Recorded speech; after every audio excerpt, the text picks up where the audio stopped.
여러분 안녕하세요. 반갑습니다. 리얼티입니다. 오늘 저희 카톡방이 있죠. 저희 카톡방이 있는데 아직도 카톡방에 안 들어오시거나 못 들어오신 분들 많으신 것 같아요. 밑에 영상 밑에 이렇게 글 같은 거 적혀 놓은 데 있거든요. 거기 보시면은 링크가 있습니다. 그래서 오늘도 링크를 걸어 둘 테니까요. 들어오셔서 많은 정보를 얻어 가시면 참 감사하고 좋을 것 같습니다. 기다려주셔서 너무 감사드려요. 기다려주셔서 너무 감사드리고, 지금 한 분 한 분 계속 들어오고 계시는데, 너무나도 제가 죄송스럽고, 소란이 좀 있었잖아요. 언젠가 그 소란에 대해서도 또 해명할 날이 온다라면, 언젠간 또 해명할 수가 있겠죠. 그래서 여기 보시면 영상이 밑에 여기 이렇게 링크 걸려 있거든요. 영상을 재생하면 여기 영상, 그래서 비번도 이렇게 있으니까 들어와서 보실 분들은 보시면 되겠습니다. 오늘 카톡방에서 질문이 있었어요. 뭐 질문이 있다 해서 제가 다 답변을 다 드릴 수 있는 건 아닙니다. 저도 모르는 분야가 있을 수 있겠죠. 예, 있을 수 있겠죠. 뭐 웬만한 건 다 하는데 모를 수 있겠죠. 그러니까 아는 선에서는 답변 드리고 도움을 최대한 드리려고 합니다. 오늘 질문이 뭐였냐면 리얼티님, 제가 금에 대해서 금 투자나 이런 거를 좀 관심 있게 보고 있는데 혹시 어떻게 보시나요? 라고 이제 질문이 올라왔어요. 질문이 올라왔는데요. 우리나라에서 이제 금은 국제적이지 않습니까? 그건 뭐 다 알고 계시죠? 그래서 세계적으로 통용되는 달러가 뭐에 원래 근본이 있냐면 근본이제죠. 그래서 달러의 기축통화가 중심적이 된 이유는 뭐냐면 미국이 금을 제일 많이 가지고 있기 때문에 그렇다라는 거예요. 금. 예. 그래서 옛날에 1970년도 달러랑 지금의 달러랑 다릅니다. 이때 당시의 달러에는 뭐라고 되어 있냐면 달러를 가지고 오면은 금으로 바꿔드립니다라는 문구가 적혀 있었어요.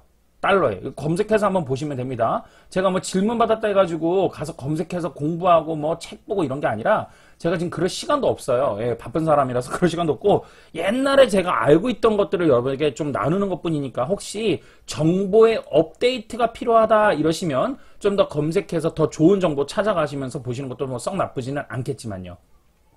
자, 그래서 금이라는 거가 그런데 이게 제도가 바뀌었어요. 진짜로 사람들이 금을 가지고 바꿔달라고 얘기를 하니까 미국에서는 이 금을 자꾸만 뺏기게 되면 어떻게 돼요? 기축통화라는 미국의 달러, 기축통화가 뺏기게 되는 거죠.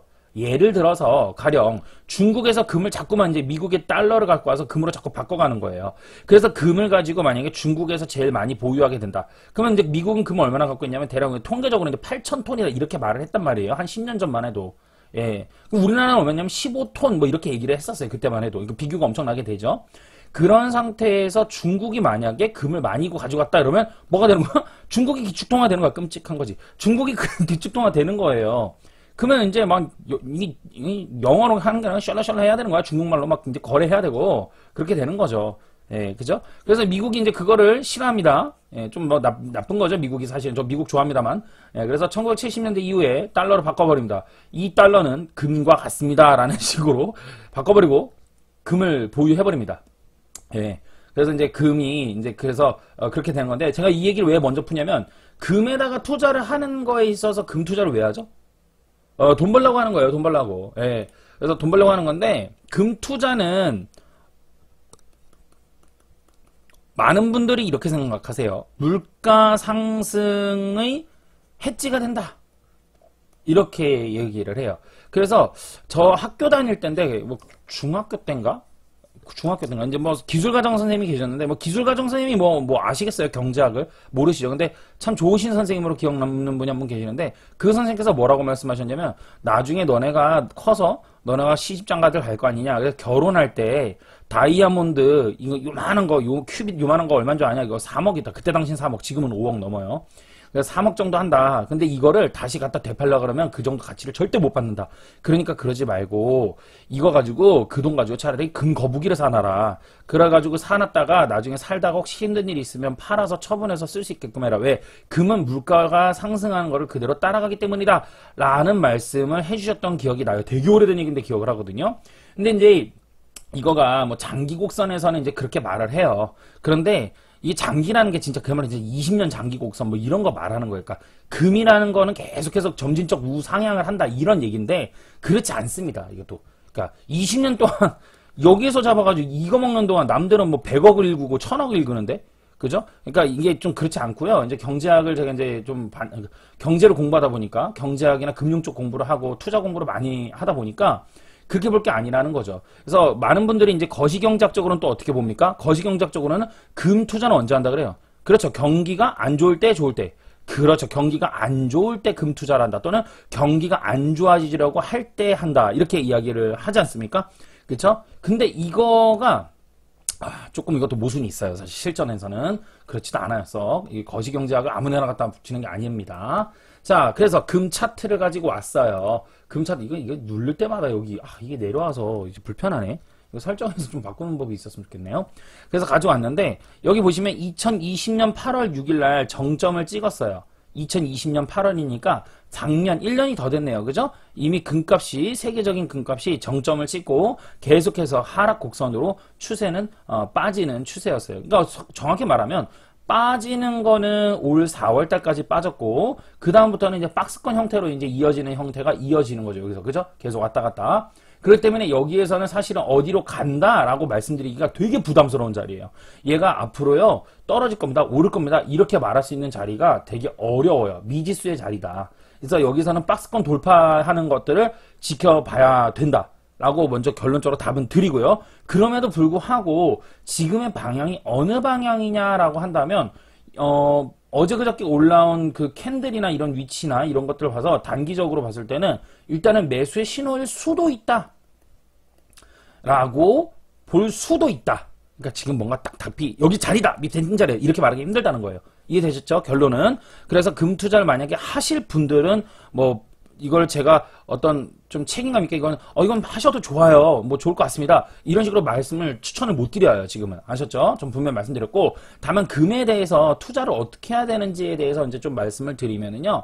금 투자 방식에 크게 네 가지가 있죠. 이제 네 가지가 있네. 네 가지가 있습니다. 그 금 투자 방식에 네 가지가 있는데 첫 번째로는 뭐냐면은 지금도 있나 모르겠어요. 있을 거예요, 아마. 신한은행 가잖아요. 신한은행 가면은 금 투자하는 그 펀드가 있어요. 금 펀드가 있어요. 그래서 요거를 가입하는 방법이 있고요. 두 번째로는 뭐냐면은 금을 하는 겁니다. 원자재 쪽에 있는 해외 선물을 하는 거예요. 해외 선물. 해외 선물 투자인데 이 해외 선물 투자 같은 경우는 레버리지가 매우 높죠. 그렇기 때문에 투자에 있어서 계좌를 트고 그리고 교육을 받고 이렇게 해가지고 일반인이 접근할 수 있는 방법이 있다라고 볼 수가 있겠고요. 세 번째는 ETF, Exchange Traded Fund라 해가지고 ETF, 그 상장돼 있는 펀드예요. 예, 그래서 이거를 HTS를 통해서 할 수 있는 방법이 있다. 이게 제 이제 FM 그러니까 주식 사는 거 한마디로 금 주식 산다면 ETF를 사는 건데 금 ETF가 있어요. 금 ETF, 골드 ETF가 있는데 ETF의 단점이 있어요. 이게 ETF라는 거 자체가 기반이 뭐냐면 선물 기반이에요. 선물. 그래서 선물이라는 게 있기 때문에 감가적으로 떨어집니다. 즉 시간같이 잔존가치 하락이라 해서 내가 금을 사놨는데 금값이 안 떨어졌어. 그냥 옆으로 이렇게 횡보를 한 3개월 했어. 근데 내 계좌는 마이너스 뭐 한 3%야. 이상해. 왜냐면 시간같이 시간 하락 때문에 그래요. 그러니까 얘가 많이 이렇게 쭉쭉 올라가 줘요. 그래도 내가 여기서 샀잖아요. 그럼 실질적 금은 이렇게 올라갔는데 수익은 여기쯤이라는 거예요. 그러니까 마이너스 치고 들어가는 부분들이 있어요. 그래서 요거는 제가 나중에 언젠가 만약 주식 교육을 하게 되면 부동산 참고로 주식은 더 잘해요. 부동산보다. 그때 이런 것들을 더 현금 관리나 이런 것들을 더 능수능란하게 하면서 할 수 있는 것들을 나중에 뭐 할 수 있는 기회가 있으면 좋겠네요. 그 다음에 이제 그 세 가지는 이제 세 번째는 금 ETF가 있고요. 그 다음 네 번째는 되게 단순한 거예요. 종로통 뛰어가는 거예요. 종로 가서 금 사요. 이거 뭐 단무지적이죠. 근데 이게 단무지적인 건데 이 금 사놓는 건데 이 금 사놓는 거가 부자들이 제일 많이 하는 방법이에요. 좋게 말하면 절세고 나쁘게 말하면 탈세야. 똑같은 거야. 그래서 절세 탈세하는 용도로 금을 접근해서 사놓고 금 골드바죠. 골드바. 이 골드바를 이제 바 하나 사가지고 이렇게 집에 해놓는 건데 이 바가 여기 마트가도 있어요 요즘에. 이마트인가? 트레이더스인가? 갔더니 있더라고요. 예. 그래서 저도 하나 살까? 막 이랬는데 가격이 얼마냐면 999만 원이에요. 예. 1000만 원이야. 골드 하나에. 뭐 이렇게. 그래서 저도 하나 사놓을까 했는데 의미가 없어, 이게. 예. 왜냐면 부동산 상승하는 거를 못 따라, 근처도 못 와요. 그래서 금은 저는 뭐 별로 하지 않습니다. 그래서 어쨌든 간에 금 다루는 방법은 그렇게 하는 투자 방식이 있다. 제가 아는 거 다 퍼드렸어. 예, 이 정도만 해도 여러분들이 금을 하실 수가 있겠어요. 그래서 지금은 경제가 안 좋아질 것 같으니까 금을 사놔라 뭐 이런 말도 있잖아요. 금리의 인상에 따라서 그런 말도 있고 있는데 글쎄 제가 생각할 때는 금보다도 더 중요한 게 있어요. 바로 환율이에요. 원달러 환율을 봐야 된다라는 거지. 예, 원달러 환율을 봐야 되는데 원달러 환율이 지금 오히려 더 좋다. 투자하기는. 예, 환율이 더 좋다. 그래서 지금은 여러분들이 만약에 나는 부동산 말고 주식 말고 어떤 뭐 좀 액션을 취하고 싶다. 그렇다면 저는 달러 사놓는 걸 추천합니다. 예, 달러 사놓는 거. 왜? 금리를 인상하니까. 금리 인상하니까 달러를 지금 접근하는 것도 맞고요. 실제로 신호도 지금 이미 한 6, 7개월 전에 신호가 왔었어요. 그래서 지금 그 원달러 환율값이 올라가고 있는 중이고요. 그리고 달러 사놓으시면 앞으로도 계속해서 올라갈 가능성이 높다. 지금부터 이제 상승은 아직 시작도 안 했다. 지금까지 조금 올라온 거는 상승도 안 했다. 더 올라갈 것이다. 그래서 금리를 계속해서 올라가면서 그렇게 되지 않을까라고 보고요. 저번에 질문했던 거 좀 답변 드릴까요? 맨날 국내 주식만 봤었는데요. 미국의 지수는 어떻게 보냐, 다우는 어떻게 보냐, 뭐 그죠? 미국은 어때요? 뭐 이러셨는데 미국 같은 경우도 지금 현재 뭐 고점 대비해서 지금 한 달 반 동안 계속해서 맥을 좀 못 추리는 상황인데 여기서가 이제 중요한 변곡점이 될 수 있겠다.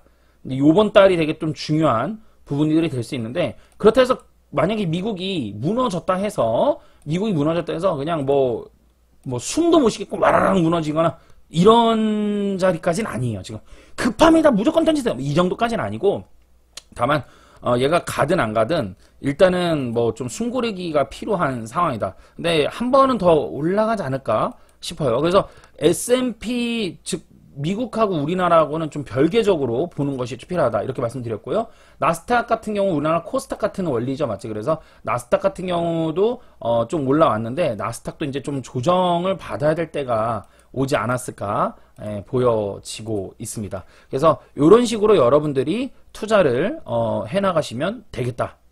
됐죠? 도움이 되셨으면 좋겠어요.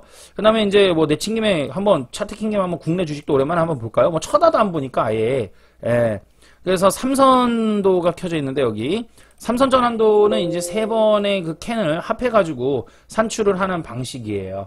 그 다음에 이건 볼린저 밴드가 켜져 있는 거죠. 지금 이거 볼린저 밴드 같은데? 볼린저 밴드가 켜져 있고 근데 삼성전자가 지금 며칠 동안 되게 많이 올라왔죠. 많이 올라왔는데 이 삼성전자가 지금 올라가는 거는 반등의 장세로 보아야 된다. 이렇게 볼 수가 있겠어요. 이게 지금 뭐 장이 이거 반등 올 수 있는 부분들을 제가 말씀을 드렸었던 부분이 그대로 가는 거니까 지금 여기에서 뭐 이제 주식 해가지고 간다 이래가지고 하기에는 좀 무리한 장세가 있다라고 보여지고 있고요. 이 주식 종합인데 종합주가 지수 차트를 어떻게 여기서 키는지 모르겠네. 그러네요. 자, 어쨌든 그렇습니다. 그래서 HTS 보고요. 이렇게 한번 봤습니다. 금하고 해서. 그래서 주식은, 그래서 그 관심 없는 거를 이제 뒤로 하고, 이제 부동산을 보도록 하겠습니다. 네. 아파트값 오름세가 확연히 주춤해졌습니다. 그동안 급등했던 지역을 중심으로 집값이 내림세로 돌아섰고, 특히 강남 3구와 마포의 실거래가 하락이 눈에 띕니다. 다만 아직은 숨고르기라는 신중론이 더 많은데요. 한 주 동안 있었던 부동산 소식을 조태현 기자가 정리했습니다. 정말 집값이 하락할 때가 다가온 걸까요? 이번 주 전국의 아파트 값은 한 주 전보다 0.09% 올랐습니다. 지난해 10월 초 이후 가장 낮은 수준인데요. 수도권과 지방 모두 오름폭을 축소했습니다. 수도권에서 눈에 띄는 곳은 서울 관악과 경기 동두천 그리고 화성입니다. 관악 아파트 값은 제자리 걸음이었고 동두천과 화성은 떨어졌습니다. 교통 개선 기대감이나 가격이 낮다는 이유 등으로 단기간에 급등했던 지역에서 하락세가 나타난 겁니다. 지난 10월을 기준으론 강남 3구와 강동구를 포함한 서울 동남권과 마포, 서대문, 은평을 아우르는 서부권의 아파트 실거래 가격이 내려가기도 했습니다. 다만 아직 집값 하락을 점치기보단 일시적인 조정 국면이라고 보는 시선이 더 많아 보입니다. 2022년 대선이 있으면 뭔가 많이 달라질 것 같다라는 기대감이 있기 때문에 결국에는 이런 불안감은 있지만 희망, 기대감도 있어서 내년에 집값 상승 가능성도 충분히 예상할 수 있습니다. 그렇다면 연구기관들은 상황을 어떻게 전망할까요? 매매와 전세 모두 올해보단 상승세가 주춤하긴 하겠지만 하락으로 돌아갈 가능성은 작다고 보고 있습니다. 공통으로 지적하는 문제점은 바로 공급 부족입니다. 정책적 판단 실패가 오랜 기간 부동산 시장의 불안으로 이어졌다는 평가가 나옵니다. YTN 조태현입니다. 네, YTN 조태현님께서 말씀을 해주셨어요. 매년 하락한다라고 계속해서 얘기를 해줬잖아요, 지금까지. 그죠? 근데 계속해서 상승했기 때문에 더 이상 속지 못한다라고 말씀하시는 분들도 계실 거예요. 그래서 시세를 한번 우리가 흐름을 보도록 하겠습니다. 먼저 아실로 해가지고 먼저 데이터적인 부분들을 본다 그러면 일단은 서울뿐만 아니라 수도권 전반적인 부분들이 지금 계속해서 상승하는 부분들이 좀 어려워지고 있는 것들이 따라오고 있죠. 부동산 지인에서 이제 통해서 거래를 본다 그러면 서울 같은 경우는 현재 9월, 10월, 11월 계속해서 거래는 다운으로 밑으로 계속 내려가고 있는 상황이죠. 그래서 지금 11월 달에 1200 거래량이 됐어요. 그죠? 그래서 마감이 됐고 11월 달에 이제 1000거래량은 못 찍을 수도 있다라고 봤는데 이제 거래량도 이제 선행지표면서도 보고되는 건 후행지표거든요. 그렇기 때문에 11월 달에도 지금 보시다시피 1000거래량은 넘었는데 어쨌든 의미가 없어요. 어쨌든 의미가 없다라고 볼 수가 있겠고요. 지금 뭐 역대 뭐 2009년도부터 해서 지금까지 이랬던 거래량이 없었거든요. 이랬던 거래량이 없었어요. 그러니까 최악의 거래량.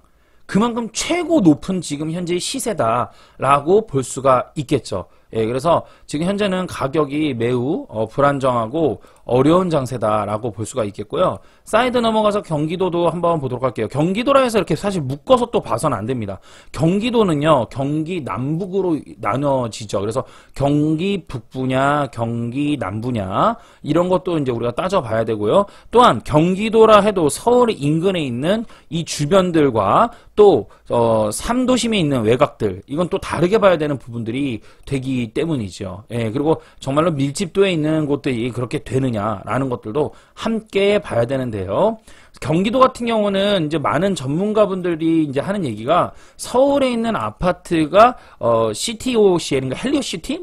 뭐야 그거. 하여튼 그거 들어오면서 헬리오시티 그거 들어오면서 조정을 받았다. 그래서 그런 거지 결국 계속 갔다 이러는데 경기도도 그 시점에 조정을 받았거든요. 그러니까 그게 좀 저는 안 맞다라고 보는 거예요. 그런 부분들이. 그러니까 서울의 아파트가 입주 물량이 10,000세대, 약 9,900세대인데 그거가 들어옴으로써 경기도의 전반적인 조정이 같이 이렇게 왔다라는 거에 대해서는 의견을 통일할 수 없다라는 것이죠. 즉 인구수가 1,350만입니다. 경기가요. 그쵸? 그리고 서울은 약 900만이에요. 그럼 두 개를 합하면은 2,200만이라고 보자고요. 계산하기 쉽게 2,000만이라고 볼게요. 2,000만 명의 인구인데 2,000만 명의 인구가 아파트 9,900세대 들어왔다 해가지고 이게 흔들릴 수 있는 부분들이 되나? 공을 정확하게 그려야 되겠는데요. 2,000만입니다 이게. 그리고 9,900은 여기서부터 9,900이에요 이게. 1% 0.1도 안 될 것 같은데? 이게 말이 안 되잖아요, 지금. 그쵸? 그래서 그런 식으로 해가지고 공급 물량 때문에 그랬다라고 하는 거는 가격이 떨어졌었고 조정받았는데 그걸 껴붙이기밖에 안 되는 전략이다라고 볼 수가 있다라는 거예요. 그래서 저는 그 부분을 되게 신뢰하지 않습니다. 수원 같은 경우도 옆으로 약간 여기도 2018년도에서 2019년도 비스듬하게 올라갔는데요. 수원 같은 경우 뭐 수도권에서도 거리가 가깝다면 또 가까운데, 출퇴가 가능한 곳이죠. 수원도요. 그쵸? 그래서 이런 부분도 봐야 되고, 성남이나 이런 데도 분당같이 내포되어 있는 곳도 보면은, 여기도 조정을 이렇게 받았단 말이에요. 그쵸. 오르는 거가 그렇게 좋지 않았다라는 거죠. 그 와중에 경기도 같은 경우도 성남도 그렇고 거래량이나 이런 것들이 전반적으로 많이 다운되고 있다라는 것이죠. 이러한 것들이 나타나는 현상들이 단순하게 대출 규제라고 또 이야기를 하는데 전혀 그렇게만 볼 것은 아니다라고 해서 계속해서 말씀을 드리는 거예요. 그렇다면 대출을 규제해서 집을 못 산다? 대출을 규제해서 집을 못 산다? 그렇다면 대출을 그러면 돈이 지금 이 돈이 다 생돈 많은 사람들일까요? 과연? 그렇지 않다라는 거죠. 여러분 생각을 한번 해볼게요. 돈 많은 사람이 있어요. 돈이 많은 흔히 우리가 뭐 5분이 국면 5분이들 이렇게 말하잖아요. 그러니까 돈 되게 많은 분들 그죠? 어마어마한 분들 이런 분들이 집을 살까? 이런 생각 안 해보셨어요? 돈 많은 사람들은 지금 현재 집을 살 수 있고 돈이 없는 사람들은 지금 집을 못 산다 이렇게 말을 하잖아요. 이게 안 맞는 거라고요. 이것도 안 맞다고 왜 생각들을 안 해 자꾸만. 자 보세요. 아이고. 자 제가 저번에 말씀드렸죠. 주식은 우리나라 주식하고 부동산이 있어요. 그쵸? 예. 주식은 20%고 부동산이 80%에 우리는 그 배분 방식이 이루어져 있단 말이에요. 돈이 어디에 많이 있냐 하면 부동산의 80%인데 문제는 뭐냐면 이 부동산의 80% 갖고 있는 이분들이 돈이 많다고요. 이미 옛날부터 이미 이분들이 25년 30년 되신 분들이에요. 어마어마하게. 그러면 이분들이 부동산의 80%의 자산 비중을 갖고 있는데 이분들이 자기 집이 없을까요? 또 하나 자녀들이 만약에 결혼한대요. 집 못 사줄까요? 집 사줄 수 있습니다. 이해되세요? 사줄 수 있어요. 돈 많아. 이분들. 그럼 이분들이 집을 무리하게 많이 살까요? 그렇지 않다라는 거죠. 지금 집값이 이미 많이 올랐기 때문에 이분들이 집에다가 굳이나 투자할 필요가 없다라는 거예요. 자기 집을 가지고 있기 때문에. 그렇다면 지금 집 사는 사람들은 누구겠습니까? 그렇죠. 젊은 층들이 많이 사고 집이 없는 사람들이 사는 건데 집 없는 사람들이 산다라고 했을 때는 집 없는 사람들은 결국에는 돈이 현금 자산이 많다 적다 없는 사람들이다. 그런데 이 사람들이 대출을 규제했기 때문에 이 사람들이 더더욱이 못 사게 되는 거잖아요. 그래서 거래량이 다운된 거죠. 그쵸? 정리되시죠? 오케이? 그렇다면 돈 많은 사람들이 현재 가격을 끌어올린다라고 하는 거는 좀 안 맞다라는 거예요. 다소 조금 모순이 생길 수 있다 이런 얘기가 나오는 겁니다. 예, 만약에 돈 많은 사람들이 가격을 끌어올린다 그러면 거래량이 폭발적으로 일어날 겁니다. 왜냐면은 전세가 아니잖아요. 매매잖아요. 매매는 1인당 10개를 가질 수도 있는 거니까. 그럼 10 거래량을 찍는 거니까. 그죠? 그렇기 때문에 지금 그렇게 볼 것은 아니라고 저는 자꾸만 주장을 하는 거거든요. 그래서 지금은 돈이 없는 사람들이 계속해서 집값이 올라가고 엉뚱한 전문가들의 의견을 듣는 건데 문제는 지금 뭐냐면 계속해서 또 의견 나오는 게 이제 금리에 대한 부분들이 이야기가 나와요. 예, 금리에 대한 이야기가 나오면서 금리 인상을 계속해서 하기 때문에 앞으로는 이제 위험한 거 아니냐. 이런 이야기들이 나오고 전문가들의 의견도 많이 나뉘는 거가 내년에는 떨어진다. 아니다. 내년에도 오른다. 뭐 이러면서 정말 의견 되게 많아요. 그러니까 내년에 제가 저번에도 반복해서 하는 얘기인데 내년에 집값이 오른다라고 주장하는 분들의 의견은 뭐예요? 입주 공급이 없다. 그렇기 때문에 가격이 오를 것이다. 기 봐라. 지금 거래는 다운됐으나 그래도 가격은 오르지 않느냐. 이렇게 주장하는 분들이 많아요. 네, 그렇게 주장하는 분들이 많아요. 그러면 향후의 전략이 어떻게 돼야 되는 거냐면 거래량이 살아나야지만 뭔가 얘기를 할 수가 있다라는 거예요. 거래량이 지금 이렇게 다운된 상태에서 미지수 상태에서는 투자를 할 수 있느냐 없느냐는 더 이상 얘기할 필요가 없는 거죠, 사실은. 그러니까 내 집 장만을 해야 되는 분도 그래요. 지금은 이렇게 말할 수 있는 사람이 없어요. 대한민국 전문가들 중에 저만 이렇게 말하고 있는데 그러면 서울에 내 집 장만은요? 이렇게 말씀하시는 분들 있잖아요. 여기서 주장만 하는 말을 못해요, 이제는. 예, 못해요. 아니, 집값이 한두 푼이 아니잖아. 14억, 15억인데. 그쵸? 그럼 영원히 집장만 못하나? 집값은 빠져야 되는데? 집값이 언젠간 빠져야 되는데, 안 빠지면요? 안 빠질 수도 있지요. 근데 대신에 어떻게 해야 된다, 지금은? 그럼 확실한 거를 봐야 되는 거죠. 계산 한번 해보자고요. 서울의 집값은 지금 거품이 있다, 없다? 서울의 집값 지금 거품이 있습니까, 없습니까? 있지요. 이거 설마 서울의 집값 거품 없다라고 말씀하시는 분들은 와우 정말 할 말이로 내가 거품이 있어요. 거품 많습니다. 사실은 지금은 거품이라는 거는 전세와의 이격에서도 볼 수 있고요. 통화 공급에 따른 부분들도 볼 수가 있고요. 소득에 따른 부분들도 볼 수가 있어요. 이런 것들을 통해서 거품이 있다 없다를 분별을 하게 되는데요. 이 부분에 있어서 거품이 그러면 꺼지려면 어떻게 되냐면 지금 제일 빠른 건 뭐냐면 전세 가격이 올라오는 것과 통화를 다시 땡겨야 되는 거죠. M2 통화 공급량, 물량의 공급이 땡겨야 되고 소득을 증가시키는 수밖에 없어요. 근데 소득 증가는 결국에는 다시금 물가 상승으로 이어지는 물가 상승만 남게 되거든요. 그 거시경제학적으로는. 그러니까 결국엔 소득의 상승이라는 얘기는 다시 돌려 말하면 물가가 상승한다는 얘기예요. 예, 근데 이게 되게 재밌는 게 뭐냐면 여러분 보세요. 물가가 상승해서 이 거품들이 꺼지게 하려면 얼마나 오랜 시간이 걸릴까요? 그쵸? 한 25년은 그죠? 그죠? 그렇기 때문에 지금은 전세가를 끌어올라가는 방향으로 갈 수밖에 없는데 이 정부에서 전세 대출을 규제를 하고 있죠. 그죠? 뭐 소득 대비 대출 이제 전세도 대출해 준다 이런 얘기를 하니까요. 그래서 지금 이 정부에서는 전세 가격이 계속해서 올라갈 걸 대비해서 이것도 안 한다고. 그러니까 정부가 시작하는 것부터 지금까지 아주 그냥 무조건 눈앞에 보이는 것만 생각하면서 그냥 억압을 하는 거예요. 그게 때로는 맞을 때도 있었지. 근데 어떻습니까? 틀릴 때도 있거든? 그게 맞는지 틀린지도 몰라. 그냥 때리는 거야, 무조건. 아이, 한 번도 경험해보지 못한 나라. 정말로. 그렇죠. 그래서 확실한 거는 지금 현재 거품이 있다라는 것이니까 우리가 그러면 어떻게 집장만을 해야 되냐면 전세가 올라오든지 그죠? 전세 가격이 올라오든지 아니면 진짜 뭐 통화 공급량에 의해서 얘가 좀 뭐 어떻게 좀 되든지 아니면 이런 방법도 있죠. 매매가가 내려가는 방법인데 경제 위기가 오기를 이건 내 의지로 된 게 아니니까 기도해야지 이건 기도지 이건 경기가 침체되길 기도하든지 뭐 이런 방식으로 해서 향후에 서울에 집장만을 해야 되지 않을까? 라는 부분들을 볼 수 있는데 제일 또 중요한 게 있어요. 바로 이 뭐 데이터 이거 저기 거래량 뭐 이런 거 막 보고 이런 거 다 좋아. 다 좋은데요. 그거보다도 정말 또 문제되는 게 있어요. 정말 중요한 게 뭐냐면 바로 심리예요. 투자 심리. 지금 투자 심리가 그 집장만의 심리예요. 그러니까 사람들의 심리가 지금 어떻습니까? 시장 분위기가 막 집 사야 된다라고 뭐 싸다 이러면서 막 집 사는 분위기가 아니잖아요. 그래서 그리고 지금 언론에서 계속 뉴스에서 뭐라 그래요? 집값이 지금 꺾이니 뭐 어쩌고 저쩌고 얘기를 하지 않습니까? 그쵸? 이것도 이때 강남 집값 조정 뭐 이런 얘기 있던데 강남 집값 조정 뭐 뉴스에서 있었나? 어디 뭐 오늘 신문에서 있었나? 아까 제가 봤거든요. 그래서 이게 떠났었는데 여러분들 영상에서 이렇게 유튜브에서 찍어서 보여드리려고 집값 아파트 가격.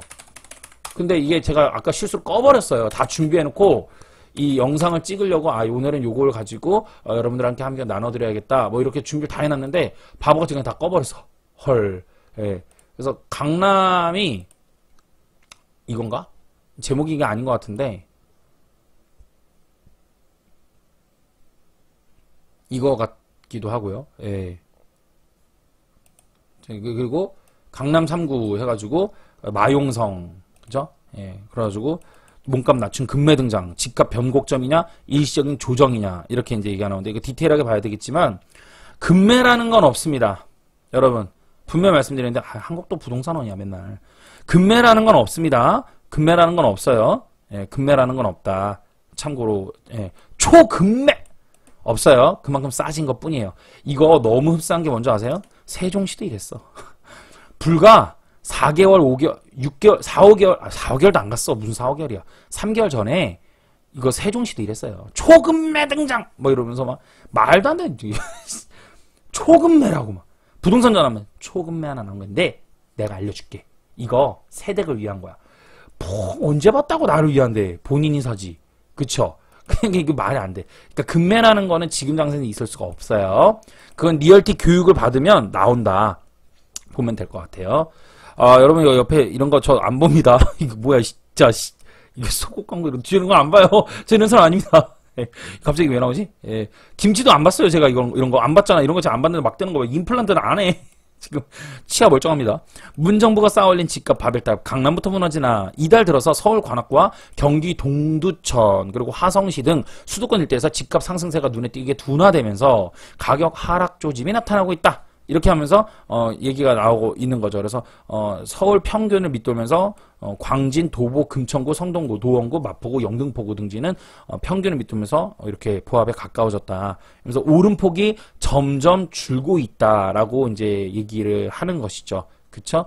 예, 근데 이거가 볼게요. 올해 가파른 가격 상승세를 보였던 경기도와 인천 아파트 시장은 집값 고점과 인식과 최근 정부의 대출 규제 강화, 공시가격 1억 원 이하, 그리고 정부의 합동조사 등이 맞물리면서 매수세가 빠르게 위축되었다. 그래서 정부에서는 어쨌든 내년 대선 이제 얼마 안 남았거든요. 내년 대선까지 어떻게든 이런 걸 통해서 최대한으로 집값이 뭐 조금이라도 떨어지는 계속 그걸 만들어가기 위해서 지금 몇 개월 전부터 노력하는 거예요. 이래야지만 득표율이 올라가니까. 근데 이미 늦었죠. 국민들이 너무나도 되었죠.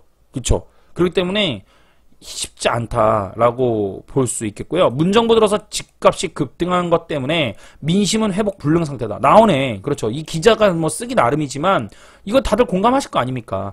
올해 10월 KB 부동산 통계에서 올해 집값 상승률이 국제통화기금 IMF 외환 위기 직후에 부동산 가격이 폭등했던 시기보다 더 오른 것으로 나타나자 와우, 장난 아니죠. 온라인 상인서는 IMF 때도 이렇진 않았는데 한 번도 경험 못한 나라답다라는 불만. 내가 얘기한 거를 세상에 우리 박상기 기자님께서 이렇게 해주셨어요. 그래서 지금 현재 뭐 강남도 결국에 뭐 집값이 좀 뭐 빠지냐 뭐 이런 얘기가 슬슬 이제 나오고 있는 추세더라고요. 그래서 그런 부분들이 서울이 지금은 좀 조심스럽게 바라봐야 되는 부분들이 된다라고 볼 수가 있겠죠. 그러니까 현 정부에 대한 비난과 그런 것들을 하는 거는 좋다 이거예요. 저도 뭐 그거에 대한 적극 동의합니다. 그런데 그런 개념을 말하는 게 아니라 지금 여기 현 정부에서 이렇게 했을 때 우리는 어떤 액션을 취하고 어떻게 대피해야 되고 그거를 할 수 있어야 되는 거죠. 우리가 복수할 수 있는 건 국민들이 함께 투표로 결정할 수 있는 것밖에 없어요. 예, 민주주의 사회에선 그게 뭐 장점이자 단점이죠. 예, 그런 부분들이 된다라고 볼 수가 있겠고요. 또 오늘 여러분들하고 이제 함께 또 나눠야 될 건 뭐냐면은 그럼 이제 두 가지죠. 리얼티쌤 1번 집값이 떨어지게 되면 그럼 어떻게 해야 해요? 좋은 질문이에요. 저도 수도권에 집이 있어요. 몇 채 있습니다. 예, 수도권 집이 있는데 저 같은 경우는 이미 좀 오래 전에 사놨어요. 몇 년 됐어요. 꽤 됐어요. 그래서 그런 것들 뭐 6년 된 것도 있고 4년 된 것도 있고 뭐 이렇거든요. 그래서 이러한 것들이 이미 많이 올라왔거든요. 저는. 그래서 이런 것들이 전세가가 그때 당시 형성된 거가 여기다 이러면 저는 이게 올라오면서 전세가가 예를 들어 여기다 뭐 이러잖아요. 그럼 이걸 다 뽑아먹질 않았어.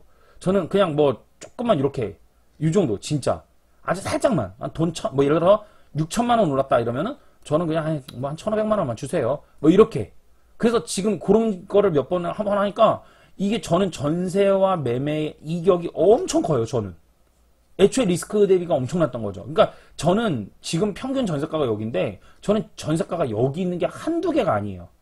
그러니까 이게 만약에 여기까지 떨어져도 어쩔? 뭐 이런 게 많아요. 그러니까 안정된 단계까지 온 거죠, 저는. 그러니까 초기 투자하시는 분들이 그런 것들을 잘 컨트롤을 해서 투자를 하면 좋다라고 볼 수가 있겠는데요. 어쨌든 간에 뭐 지금 이제 이렇게 무너지는 때 그럼 어떻게 해야 되냐, 여기서는 어떤 대응을 해야 되느냐.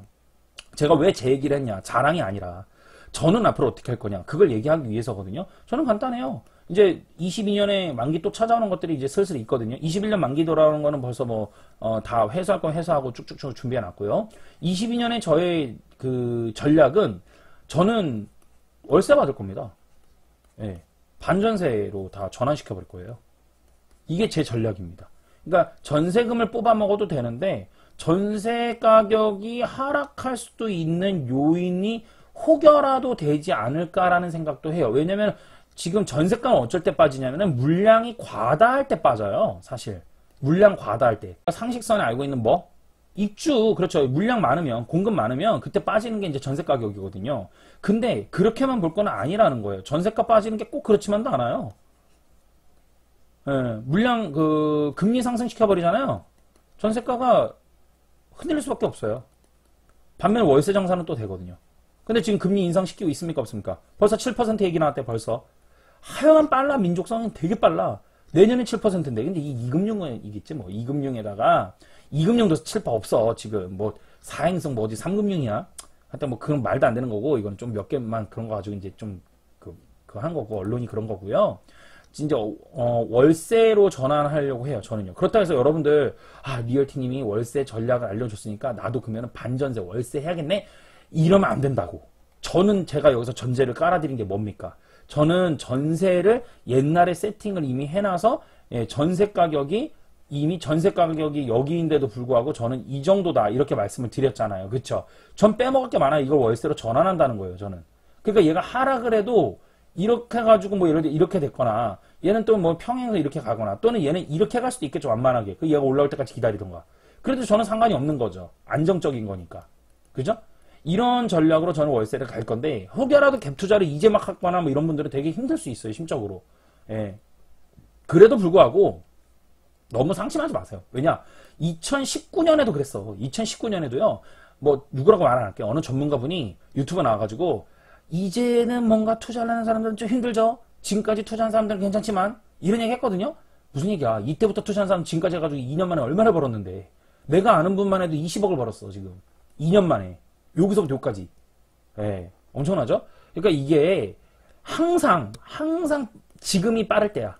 예, 항상 지금이 빠를 때고요. 다만 서울은 지금 좀 수도권 이런 데는 하지 마시고 여기 수도권이나 서울 대응은 아무래도 좀 이제 준비는 하세요. 현금 관리 준비나 이런 것도 좀 해두시고 다른 부분들을 또 이제 생각을 해야 된다라고 볼 수가 있겠죠. 그렇죠. 그 다음에 매도 같은 경우는 월등하게 많이 좀 싸게 내놓는 것이 좋다. 지금 상태에서는. 이렇게 볼 수가 있겠습니다. 그러면 또 하나. 그러면 리얼티쌤 이것도 질문이요. 앞으로 어떻게 되나요? 지금 보니까 여러분 이런 얘기도 있죠. 전국 부동산이 지금 일제히 하락하고 있다. 이런 얘기도 들어보셨습니까? 오케이. 이런 것도 들어보셨죠? 근데 이거에 대해서도 오늘 설명을 드릴게요. 전국 부동산이 하락한다. 여러분 제가 뭐 오늘 하루 만에 다 얘기하잖아. 막 그죠? 맨날 계속 나오죠? 예. 계속 나올 거예요. 계속. 예. 여러분들한테 누가 그런 얘기 해주더라고요. 제가 지금까지 공개하는 거는 구름의 1조각이라고 한 조각과 같다. 이렇게 해주셨는데 저 정말 평생을 투자 공부를 했고 정말 많이 합니다. 조심스러운 얘기인데 정말 많이 합니다. 그래서 많이 알려드리고 싶어요. 2008년도 서프라임 터졌을 때도 서울은 빠졌거든요. 서울 빠지고요. 전국이 빠졌어요. 그때랑 지금이랑 너무 흡사한 게 많아요. 많기는. 이게 근데 이제 대세하락으로 이때는 접어들었는데 지금 이 2022년이지 이제 내년부터 2022년에 이 하락세가 대세하락으로 접어들지는 미지수예요. 다만 주식시장의 영향으로 인해서 이때도 그랬고 97년 IMF도 그랬기 때문에 이때도 주식시장의 하락 때문에라도 가능성은 있지 않을까 이렇게 보고 있는데 이 2008년도 서프라임하고 97년 IMF하고의 또 주식으로 풀어봤을 때 또 달라요. 이게 재밌는 게 뭐냐면 2021년 그러니까 이게 원래 원래 이거거든. 2007년도 서프라임 10월 달에 장세가 나타나서 2008년도에 떨어졌거든요. 그리고 97년도 98년도 IMF 이렇게 말하지 않습니까? 그러니까 이런 것처럼 21년도에서 22년 이렇게 나오는 거예요. 나중에 기록은. 이제 만약에 여기 떨어진다 그러면 근데 떨어질 가능성이 더 높아. 주식은 이미. 자, 그렇다면요. 이제 주식시장이 하락을 하는데 문제는 뭐냐면 이때랑 다른 게 있어요. 이때 그 IMF 때랑 97년도 IMF 때랑 2008년도 서브프라임 있죠? 이때를 A라고 본다면 A 시점과 이 묶음을 A 시점이라고 본다면 여기 지금 B 시점이에요.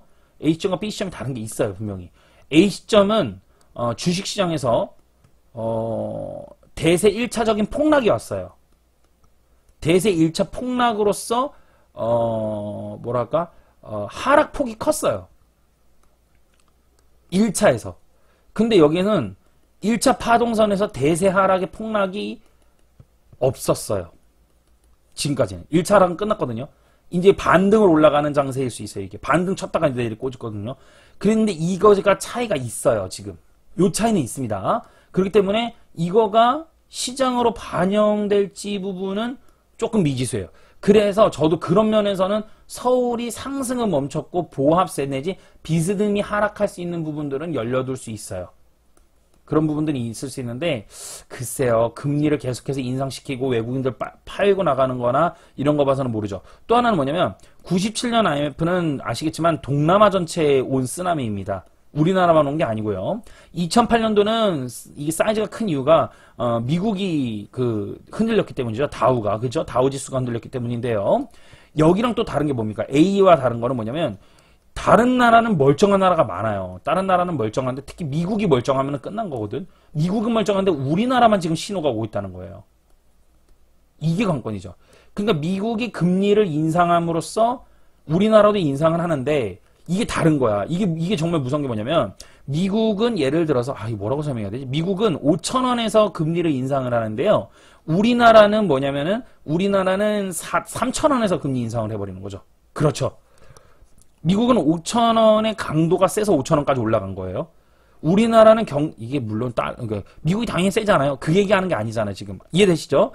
미국이란 나라가 강하게 그동안 올라왔어요. 트럼프 정책으로 인해서 수혜도 있었고 빵빵빵 올라왔다고. 근데 우리나라는 그거를 따라갔어야 되는데 따라가지를 못했어요.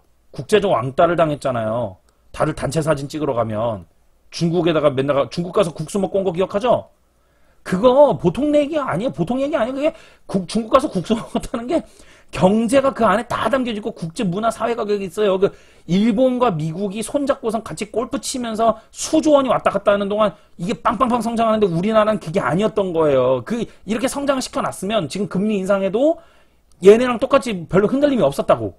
근데 그게 아닌 거라고 지금요. 이해되십니까? 같이 금리 인상하는데 근데 얘네는 아직 건재하고 주식시장이 우린 지금 금리 뭐 올리기도 무섭게 막 바람 부니까 막 뿌리가 흔들리려고 그러잖아. 이런 것들이 있다라는 거지 지금요. 그래서 이런 부분 때문에 97년도 IMF하고 2008년도 서프라임 때와 A 시점하고는 좀 차이가 있을 수 있는 부분들이 있다. 좀 어렵죠? 여러분 많이 어려울 거예요. 오늘 좀 어려울 수 있어요. 그러나 걱정하지 마시라. 걱정하지 마셔라. 제가 계속해서 풀어드리니까 리얼티를 영상을 계속 보면서 같이 함께 풀어가보고 대응하면 되는 거예요. 자, 그래서 근데 뭐 저를 욕했던 사람들이거나 뭐 저한테 침뱉고 간 사람들은 이제 제 영상을 좀 안 봤으면 좋겠고, 사실은요. 뭐 봐서 뭐해? 나 맨날 잘하는 사람 많을 텐데 잘하는 사람 많다 그래놓고 그러니까 저 좋아하는 사람은 뭐 20명만 봐도 돼요. 괜찮아요. 그러니까 안 봤으면 좋겠고. 정말 좀 듣고서는 그래도 신뢰를 할 수 있는 사람들이 봐야지 뭐 비판할 거 없이 그렇겠죠. 2008년도에 집값이 떨어졌다는 거는 서울과 전국이 많이 떨어졌어요. 그런데 제가 또 하나 전국이 다 떨어졌을까요? 전국이 다 떨어졌을까요? 아니에요. 전국이 다 떨어지지 않았어요. 전국이 다 떨어지지 않았어요. 다 떨어지지 않았어요. 대구가 올랐고요. 서산이 올랐고요. 그때 또 어디가 올랐더라? 몇 군데 있어요. 한 5-6군데고 6군데로 기억해요. 제가 다 분석했거든요. 6곳은 올랐습니다. 그러니까 대중적인 거야. 대중적인 거. 그러니까 100개가 있는데요. 94개가 떨어진 거죠. 그러면은 다 떨어졌어. 이렇게 말하는 거잖아요. 6개 살아남은 데서 돈 버는 사람 얼마나 많은데요. 마찬가지로 지금 전국이 다 조정장세에 들어갔다라고 언론이 나오고 있습니다. 그런데 아닌 데가 있어요. 틈새 시장이라고 그러죠. 그 틈새 시장에서 이미 베팅해놓고 올라가기를 기다리면서 그 틈새에서 살아남는 사람이 고수야. 그러니까 대세상승일 때는 누구나 다 먹어. 이건 고수가 아니야. 이거 숟가락 올려놓고 가는 거 다 알지. 근데 그게 아니라 정말 틈새 찾아서 자신이 거기서 해먹는 사람들. 그런 사람들이 진짜 베테랑 고수들이다. 라고 볼 수 있겠죠. 그래서 2022년에 이런 말도 있죠. 경매 시장이 다가온다고. 이 경매를 어떻게 또 접근해야 되고 어떻게 요리를 해야 되는지도 별개야. 경매한테 해서 무조건 되는 것도 아니야. 경매를 해서요. 이걸 어떻게 요리를 하느냐. 이 부분도 분명히 또 별개적으로 또 가져가야 되는 부분들이다. 유튜브에서 많은 분들이 얘기한다 해가지고 그거를 여러분들이 듣고 그걸 행동으로 옮길 수 있는 게 아니거든요. 사실은. 그게 근데 어쩌라는 거지. 뭐 경매 좋다는데 뭐 홍삼 몸에 좋다는데 어떡하라고. 홍삼 재배 방법을 모르는데. 그쵸? 이런 것들이 여러분들이 어려워할 수 있는 부분들이 된다. 그래서 그런 것들을 차곡차곡 여러분들이 스펙을 쌓아가고 공부를 배워나가야 되는 것이 중요한 시장이 되어버렸다라고 볼 수가 있겠죠. 자, 오늘은 여러분 어쨌든 여기까지 하도록 하겠습니다. 여러분 유튜브 그 밑에다가요. 또 저희 그 카카오톡 열어놨으니까 여러분들 들어오시면 반갑게 인사해 주시고 그랬으면 좋겠습니다. 고맙습니다. 좋은 내일부터 월요일이죠? 화이팅 하시고요. 날이 추워요. 갑자기 눈도 왔고 그런데 교통 조심하시고요. 많이 녹았죠. 그래도 바로 서행하세요. 서행하시고 피해 없으시길 진심으로 바라겠습니다. 고맙습니다. 리얼티였습니다.